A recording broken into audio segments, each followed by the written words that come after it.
తిరుమల శ్రీవారి భక్తులకు తిరుమల తిరుపతి దేవస్థానం టీటీడీ శుభవార్త అందించింది. ప్రతి ఏటా అత్యంత వైభవంగా నిర్వహించే వైకుంఠ ద్వార దర్శనాల తేదీలను అధికారికంగా ప్రకటించింది.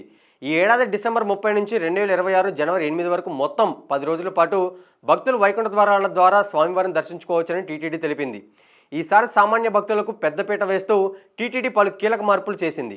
దర్శనాల్లో భాగంగా మొదటి 3 రోజులను డిసెంబర్ 30, 31, జనవరి 1 పూర్తిగా సర్వదర్శన భక్తులకి కేటాయించారు. ఈ 3 రోజులకు గాను 1.88 లక్షల సర్వదర్శన టోకెన్లు ఆన్లైన్లో జారీ చేయనున్నారు. ఈ 3 రోజుల్లో మొత్తం 1.88 లక్షల టోకెన్లు డిఐపి అంటే దివ్య దర్శన్ ఇన్సెంటివ్ ప్రోగ్రామ్ ద్వారా ఆన్లైన్లో జారీ చేయనున్నారు. ఇందుకోసం నవంబర్ 27 నుంచి డిసెంబర్ 1 వరకు రిజిస్ట్రేషన్ ప్రక్రియ జరగనుండగా డిసెంబర్ 2 నుంచి టోకెన్లు అందుబాటులో ఉంటాయి. మిగిలిన 7 రోజుల్లో అంటే జనవరి 2 నుంచి 8 వరకు అలానే ప్రతిరోజు 15,000 సర్వదర్శన టోకెన్లు అలానే 1000 శ్రీవాణి ట్రస్ట్ బ్రేక్ దర్శన టోకెన్లు జారీ చేయనున్నట్లు అధికారులు వివరించారు.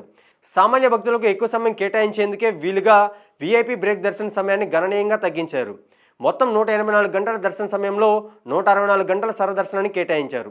తొలి రోజు వీఐపీ బ్రేక్ను 4 గంటల 45 నిమిషాలకు, ఇతర రోజుల్లో గరిష్టంగా 2 గంటలు పరిమితం చేశారు.